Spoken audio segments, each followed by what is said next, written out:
ഇന്ന് എൻ്റെ ഒരു അഭിപ്രായമാണ് ഞാൻ പറയുന്നത്. ഞാൻ എല്ലാ ചാനലുകളും ഞാൻ കാണാറുണ്ട്, ഞാൻ ശ്രദ്ധിക്കാറുണ്ട്. മാത്യു ശാമുവൽ എന്ന് പറയുന്ന അദ്ദേഹത്തിൻ്റെ ചാനൽ എനിക്ക് വളരെ ഇഷ്ടമാണ്. അദ്ദേഹം എപ്പോൾ വീഡിയോ ഇറക്കിയാലും ഞാനത് കാണുകയും കേൾക്കുകയും ചെയ്യുന്ന ഒരു വ്യക്തിയാണ്. പക്ഷേ അദ്ദേഹം വന്നിപ്പോൾ ശരിക്കും ഒരു വർഗീയവാദിയായോ എന്നൊരു സംശയം തോന്നുകയാണ്. അത്രയും വേണോ എന്നൊരു ചിന്ത എനിക്കുണ്ടായി. കാര്യം നല്ല കാര്യങ്ങളാണ് ലോകത്തെക്കുറിച്ച് അദ്ദേഹം പറയുന്നത്. നമുക്കത് കേൾക്കാനും നല്ല അറിവ് തരുന്ന വീഡിയോകളാണ് അദ്ദേഹം ഇറക്കാറുള്ളത്. അതുകൊണ്ട് അത് വളരെ ഇഷ്ടമാണ് അദ്ദേഹത്തിൻ്റെ വീഡിയോകൾ കേൾക്കാൻ. പക്ഷേ ഈ അടുത്ത സമയത്ത് അദ്ദേഹം വന്ന് വർഗീയപരമായ രീതിയിൽ സംസാരിക്കാൻ തുടങ്ങി. നേരത്തെയുള്ള ചാനലിൽ അദ്ദേഹം ഇറക്കുന്ന വീഡിയോകളൊക്കെ നല്ല കാര്യമാണ്. ഒരു ഉപദേശം, നിങ്ങളങ്ങനെ ചെയ്യരുത്, നിങ്ങൾ അങ്ങനെ മോശമായി പ്രവർത്തിക്കുന്നവരെ നിങ്ങൾ തള്ളിപ്പറയണം, നിങ്ങളുടെ സമൂഹം മുമ്പോട്ട് വരണം എന്ന് ഉപദേശിക്കുന്ന വീഡിയോകളാണ് നേരത്തെയൊക്കെ അദ്ദേഹം ഇറക്കിക്കൊണ്ടിരുന്നത്. അത് നല്ല കാര്യമാണ്. അത് കേൾക്കാനും നമുക്ക് കുറച്ച് കാര്യങ്ങൾ പഠിക്കുവാനും അതിലൂടെ നമുക്ക് കഴിയും. ലോകത്ത് നേരിടുന്ന ഒരു സമൂഹം നേരിടുന്ന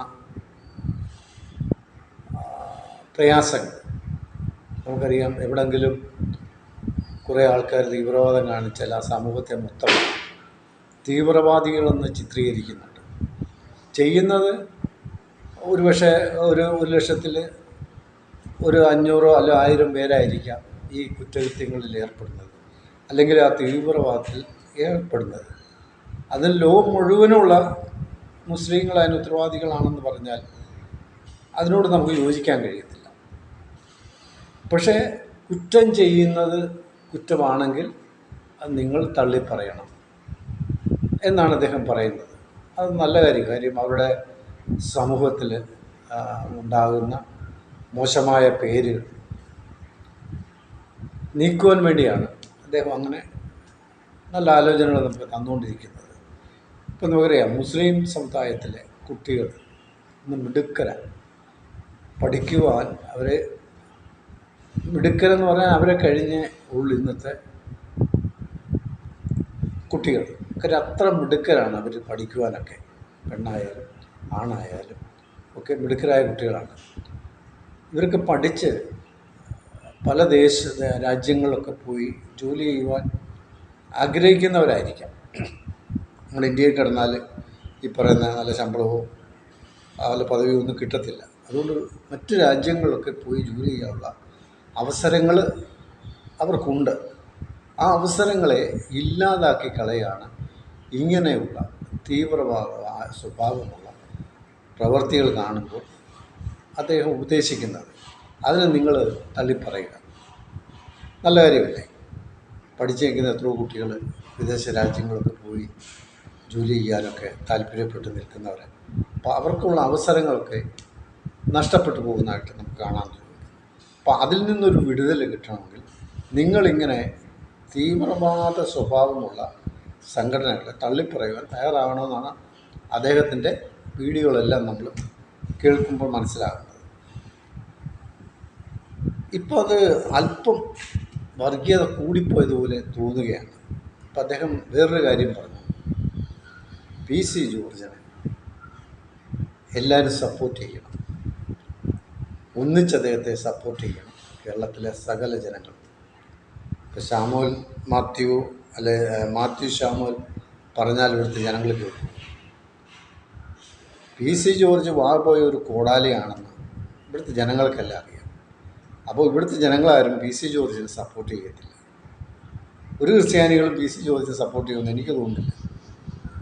പിന്നെ PC ജോർജിൻ്റെ സഭക്കാരോ അല്ലെ കത്തോലിക്കരോ പലരും അദ്ദേഹത്തെ സപ്പോർട്ട് ചെയ്തെങ്കിലായി. ഇല്ലാതെ PC ജോർജിനെ ഒരു മനുഷ്യൻ സപ്പോർട്ട് ചെയ്യത്തില്ല എന്നുള്ളത് വളരെ വ്യക്തമാണ്. നമ്മളാരും അദ്ദേഹത്തെ സപ്പോർട്ട് ചെയ്യത്തില്ല. പിന്നെ അദ്ദേഹം പറയുന്നു PC ജോർജിനെ കുറിച്ച്, കേരളത്തിലെ സംസ്ഥാന അധ്യക്ഷനാക്കണം BJPയുടെ, ആക്കിയാൽ ഈ 2026 അദ്ദേഹത്തെ ആക്കിക്കഴിഞ്ഞാൽ ഭരണം BJPക്ക് കിട്ടും എന്നിപ്പോൾ ഒരു വീഡിയോ അദ്ദേഹം ഇറക്കി. ഒരുപക്ഷെ അദ്ദേഹം സ്വപ്നം കാണുമായിരിക്കാം. അദ്ദേഹം ഒരു കാര്യം മനസ്സിലാക്കുക, PC ജോർജ് ഒന്നുമല്ല, കോടതിയെ പോലും ധിക്കരിച്ചുകൊണ്ട് മുമ്പോട്ട് പോയിക്കൊണ്ടിരിക്കുന്ന ഒരു വ്യക്തിയാണെന്ന് ലോകം മൊത്തമുള്ളവർക്കറിയാം. അപ്പോൾ ആ ഒരു വ്യക്തി BJPയുടെ അധ്യസ്ഥാനത്തേക്ക് കൊണ്ടുവരുവാൻ BJPക്കാരും അതിന് ഒരുങ്ങത്തുമില്ല. BJP ആരാണ്, അല്ല PC ജോർജ് ആരാണെന്ന് BJPക്ക് നല്ലതുപോലെ അറിയാം. പിന്നെ അദ്ദേഹത്തെ പിടിച്ച് അവർ ഇതിനകത്ത് വെച്ചിരിക്കുന്നത് മാത്രമേ ഉള്ളൂ. അത് ഒരുപക്ഷെ ക്രിസ്ത്യാനികളോടുള്ള സിമ്പതി പറ്റാനായിരിക്കാം, അതിനുവേണ്ടി അദ്ദേഹത്തെ നിർത്തിയിരിക്കുക.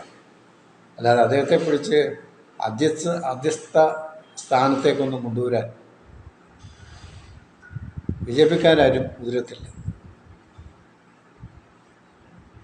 അദ്ദേഹത്തിന് ഇപ്പോൾ ഒരു സാധനവും ഇല്ലാതെ ഇങ്ങനെ നിൽക്കുക. അദ്ദേഹത്തിന് ഇപ്പോൾ സാധനങ്ങളൊന്നും വേണ്ട, അദ്ദേഹത്തിന് ആവശ്യമുള്ള പണം കിട്ടിയാൽ മാത്രം മതി. അധ്യക്ഷ മന്ത്രി സ്ഥാനത്തൊന്നും അദ്ദേഹത്തിന് വരണമെന്ന് താല്പര്യമൊന്നുമില്ല. പണം കിട്ടിയാൽ അത് വളരെ സന്തോഷം, അത് മതി. അപ്പോൾ അതാണ് അദ്ദേഹത്തിൻ്റെ ലക്ഷ്യം. അപ്പോൾ അദ്ദേഹത്തെ കൊണ്ടുവന്ന ആ BJP അടുത്ത വർഷം കേരളം ഭരിക്കും എന്ന് പറയുന്ന ഒരു വീഡിയോ കേൾക്കാനിട വന്നു. പക്ഷേ അദ്ദേഹത്തിൻ്റെ മാത്യു ശാമുവിൻ്റെ സ്വപ്നമായിരിക്കാം ഒരുപക്ഷെ അദ്ദേഹം അങ്ങ് പറഞ്ഞു പോകുന്നതായിരിക്കാം. പക്ഷേ അത് ജനങ്ങൾ തള്ളിക്കളയും, ജനങ്ങളത് ഏറ്റെടുക്കത്തൊന്നുമില്ല. വർഗീയ വിഷം തുപ്പുന്ന ഏതൊരു വ്യക്തിയായാലും അവരെ നമ്മൾ ഒറ്റപ്പെടുത്തുക, അതാണ് നമ്മുടെ ആവശ്യം. നമ്മുടെ ഈ കൊച്ചു കേരളത്തിൽ സമാധാനം ഉണ്ടാകണമെങ്കിൽ, സന്തോഷമുണ്ടാകണമെങ്കിൽ, മനുഷ്യരെ പോലെ ജീവിക്കണമെങ്കിൽ വർഗീയ സ്വഭാവമുള്ള വർഗീയ തീവ്രവാദികളെ മാറ്റി നിർത്തുക എന്നതാണ് നമ്മുടെ ആവശ്യം. അത് ഏത് ഭാഗത്തു നിന്നായാലും, ഹൈന്ദവരുടെ ഭാഗത്തു നിന്നായാലും, ക്രിസ്ത്യാനിയുടെ ഭാഗത്തു നിന്നായാലും, മുസ്ലിങ്ങളുടെ ഭാഗത്തു നിന്നായാലും വർഗീയ വിഷം തുപ്പുന്ന ശക്തികളെ മാറ്റി നിർത്താനുള്ള ശ്രമം നമുക്കുണ്ടാകണം. ഇവിടെ സമാധാനമാണ് നമ്മൾ ആഗ്രഹിക്കുന്നത്. ഇവിടെ വർഗീയ കലാപങ്ങളോ വർഗീയത ഉണ്ടാക്കി രാജ്യത്തെ ഭിന്നിത്തിരിപ്പിക്കുന്ന ജോലിയൊന്നും നല്ലതല്ല എന്നാണ് എൻ്റെ അഭിപ്രായം. പിന്നെ മാത്യു ശാമുൽ പറഞ്ഞത്, അങ്ങനെയാണെങ്കിൽ ഒരു കാര്യം ചെയ്യണം, BJPക്കാർ നമ്മുടെ ആഭ്യന്തരമന്ത്രി അമിത്ഷായെ ഒന്ന് മാറ്റിയിട്ട് മാത്യു ശാമുൽ സാർ തന്നെ ഒന്ന് കയറി ഒന്ന് ഭരിക്കും, ഒരു ആഭ്യന്തരമന്ത്രിയാണെന്നോ, കുറച്ചുകൂടെ നല്ലതല്ലേ? കുറച്ചുകൂടെ നല്ലതല്ലേ? അപ്പം അങ്ങനെ ഒരു ചിന്ത അദ്ദേഹത്തിന് വന്നത് നല്ലതായിരുന്നു. ഇന്ത്യയുടെ ഒരു ആഭ്യന്തരമന്ത്രി ആയിക്കഴിഞ്ഞാൽ അദ്ദേഹത്തിൻ്റെ മനസ്സിലുള്ള കാര്യങ്ങളൊക്കെ നടപ്പിലാക്കാൻ കഴിയും എന്നാണ് എനിക്ക് തോന്നുന്നത്. കാര്യം അദ്ദേഹത്തിന് കഴിവുള്ള ഒരു വ്യക്തിയാണ്. നിസ്സാരമായിട്ട് നമുക്ക് അദ്ദേഹത്തെ തള്ളിക്കളയാനൊന്നും പറ്റത്തില്ല. മാത്യു ശാമുൽ കഴിവുള്ള ഒരു വ്യക്തി തന്നെയാണ് എന്ന് വളരെ വ്യക്തമാണ്. അപ്പം അദ്ദേഹത്തിൻ്റെ ചാനലുകളിലിപ്പോൾ മറുനാടൻ മലയാളികളെപ്പോലെ വർഗീയ വിഷമാണ് പുറന്തള്ളുന്നത്. അത് ഒരിക്കലും നല്ല കാര്യമല്ല എന്നാണ് എൻ്റെ ഒരു ചെറിയ അഭിപ്രായം. ഞാനത് പറഞ്ഞതേ ഉള്ളൂ. അപ്പം അദ്ദേഹത്തിന് ഇങ്ങനെയുള്ള ആ വീഡിയോകൾ അദ്ദേഹം ശ്രദ്ധിച്ച് ഇറക്കാൻ നോക്കുക. പറയുന്ന കാര്യങ്ങളൊക്കെ ശരിയാണോ എന്ന് ഒന്നുകൂടി ഒന്ന് ചിന്തിക്കുന്നത് നല്ലതാണെന്നാണ് എൻ്റെ ഒരു ചെറിയ അഭിപ്രായം. ബൈ.